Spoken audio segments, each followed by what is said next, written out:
What's going on, Dragon Ballers? Welcome back to another video. This time we got another player interview with Josh. How you doing tonight, Josh? Hey, I'm doing good, man. How's it going? Pretty good. So Josh came up to me with the idea of doing a player interview on kind of his Majin Buu deck with his daughter, his dad-daughter deck that the community has actually helped him build a lot. You know, he built a deck for his daughter and has got a lot of community input on it. So why don't you talk about that process a little bit?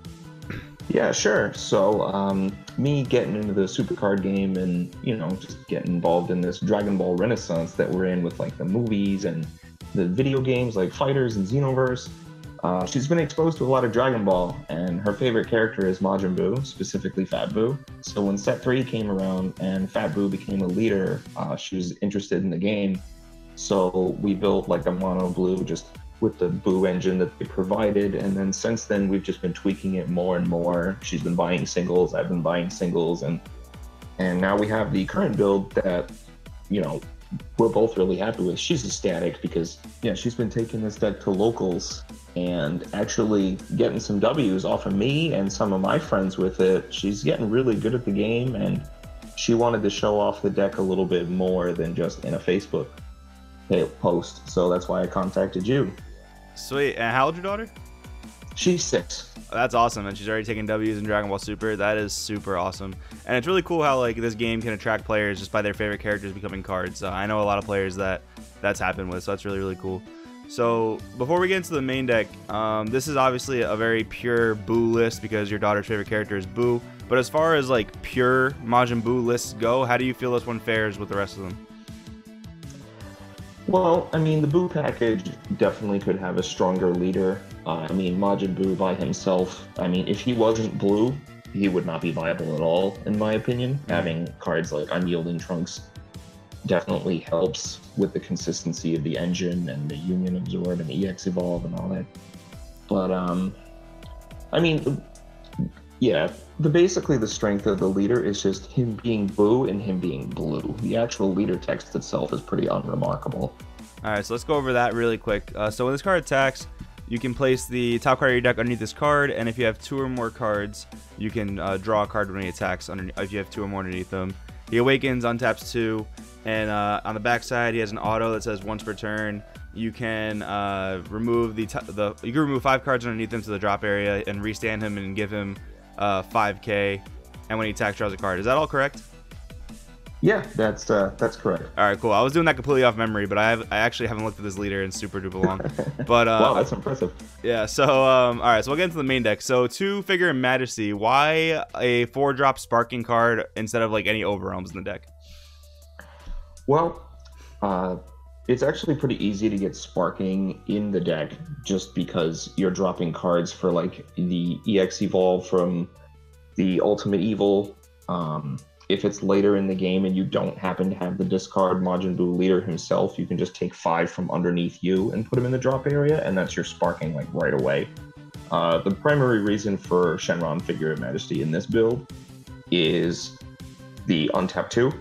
So if we need the untap 2 to ready up blue mana for defense for like the Buu negate or the Sensu Bean, or if we need to ready up red mana for Awakening Evil Majin Buu, it gives us the freedom to do that. And a nice little interaction that I actually thought about when I posted the deck list up on Shenron's Lair is the third effect, giving a leader or battle card critical. Yep. If you give Majin Buu completely revived, the Awaken side critical, you get to swing twice with critical, so that's kind of neat.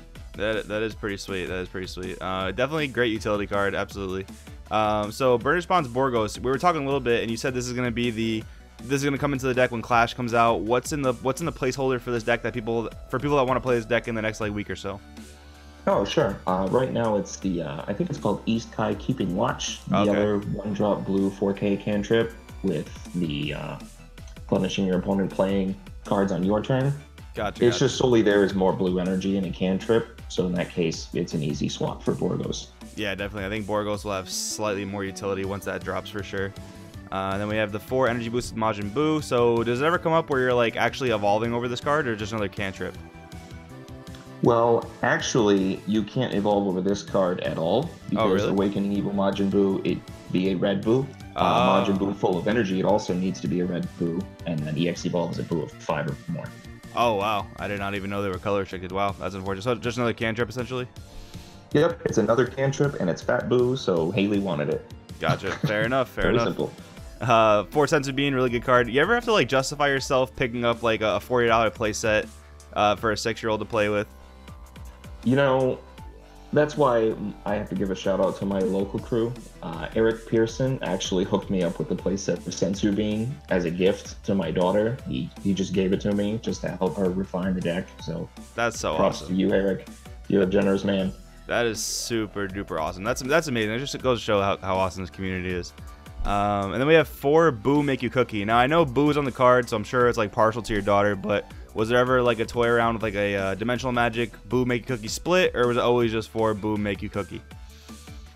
In this deck, I find Dimensional Magic isn't really that useful because most of the time you're only charging 1 to 2 blue throughout the game anyway. Okay. And Boo Make You Cookie is actually better for the Storm matchup. Once they swing with the Goten, you can just eat it. Cool. And actually, yeah, you could punish them for swinging with Bardox as well. That makes a lot of sense. Mm-hmm. And then we have 4 Unyielding Spirit Trunks. So what is like, what do you need this to really extend your plays for? What's the main usage of this card in this deck? The main thing that she and I have both done in games is like turn 3. It's like between turns 1 and 3, you have 2 red energy and then a blue. Mm-hmm. So then turn 3, you would tap out, play Surprise Attack Majin Buu, grab Awakening Evil Majin Buu. And if you happen to have 2 Unyielding Spirit Trunks, like you mulligan for them or you just draw them, right, you can just swing with the leader, ready up the 2 red, and then immediately evolve with the Awakening Evil, and then immediately Union Absorb into one of your 5 drops. Gotcha. Sweet. So then we have the Great Saiyaman Super Combo because we are playing a Sparking based deck.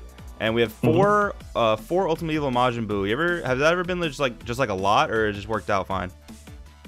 I mean, if Haley could run 5, she'd probably tell me to put 5 in the deck because I don't know what it is. She barely ends up seeing them versus when I play the deck against my friends or on Untap, I see them all the time and I end up just charging 1 or 2 for the energy. But I can see it trimming down to like 2 or 3 and then adding in some other kind of kill card. Gotcha.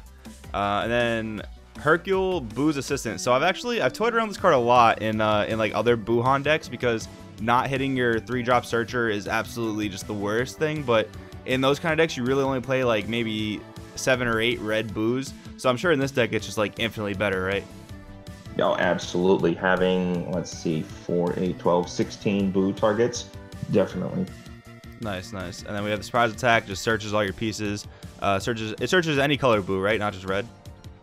Boo with 25 or more. Gotcha. So it's searching your evolve ones. Gotcha.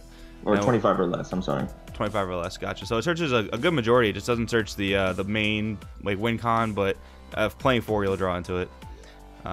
Awakening Evil Majin Buu for your evolve plays.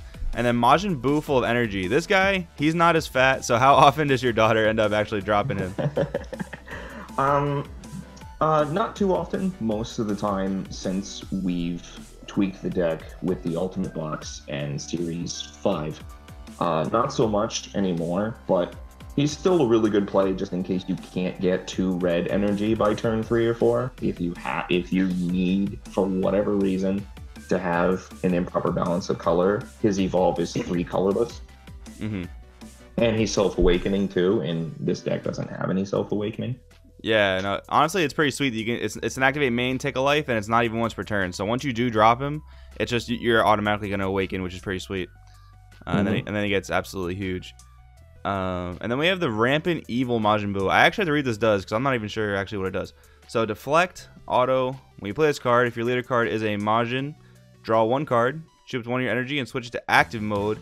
And this card gains triple strike for duration of the turn. So that's just absolutely bonkers. All right, so draw a card. So draw a card, restand an energy, triple strike. So is this kind of like the first swing to like bait out negates and stuff, and then it's like you drop the Ultimate Evil, or does this end the game most of the time? How does that usually work out? When I play it, most of the time it's Rampant Evil, ready up a blue energy, swing with triple strike, then EX evolve for another big ass triple strike. When Haley plays the deck, I mean, she's again, she has terrible luck getting that ultimate evil for whatever reason. Right. So she ends up going for game with this a lot. And then if it happens to just not work, then next turn she'll probably just evolve it with Majin Buu full of energy or Awakening Evil Majin Buu, and then try to get another Rampant and do it again. Gotcha. So we've gone over the main deck. So it's a really interesting situation. I mean, it's super heartwarming that, you know, it's like a father-daughter deck. That I hope to have that, you know, one day for sure. And it's really cool that, you know, you have a 6-year-old daughter playing the Dragon Ball Super card game. Do you feel like she's like starting to pick up on like resource management and card economy? Do you feel like she's starting to pick up on all that stuff, or do you feel like she's just still kind of just enjoying the game for the fun of it? Definitely a little bit of both. Just to put a little personal spin on this whole deck profile video, my daughter has ADHD and she has some sensory issues. So while she has some difficulty with like social interaction and stuff like that, she's pretty much like a savant when it comes to math and reading and strategic thinking with video games. She plays a lot of video games like her dad does. She picked up this card game immediately. She picked up a lot of the interactions and a lot of plays immediately just by seeing me do it and reading the cards like 20 times.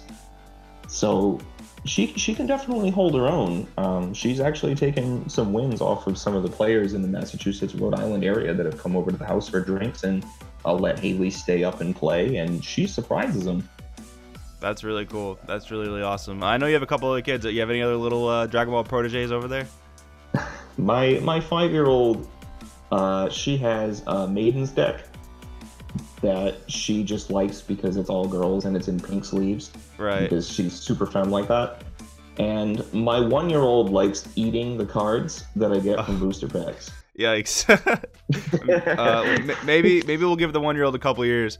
But yeah, no, that's super awesome. I mean, I think this is super amazing. I'm really happy you reached out to me to do this video. So this is super awesome. I just think it's a great example of like how the community is one, gonna like grow and evolve, and two, like how the community kind of come together and one, you know, donate a playset of senzu beans to a young girl. That's amazing. So I mean, any final thoughts, any wrap up you want to drop on this video?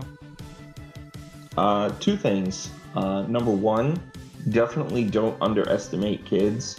Versus definitely try to encourage younger players to get into this game, because there's a lot of potential for growth in the game too, and the mechanics are simple enough that children as young as 5, 6, 7 can pick this up and kick your butt. And secondly, I'd just like to give a shout out to Haley herself, Haley, my daughter, who made this deck with me. Just thanks for being a cool, intelligent kid, and, you know, spending time with your boring dad and bonding over Dragon Balling. I love you to death, kid. That's awesome. I'm sure she's gonna watch this video every so often, like every few years, and just like smile. That's super awesome. All right, Josh, thank you so much for doing this with me. I really appreciate it. Thank you guys all so much for watching. Let me know what you guys think about the deck profile down in the comments below. Me and Josh will both be just checking out the comments to answer questions. Definitely drop those questions down in the comments below. And with that being said, we will see you guys in the next video. Hey, what's going on, Dragon Ballers? Welcome back to another vid. Hang on. This is the end card, not a... Ah, screw it. I'm gonna play some Pokemon. See ya!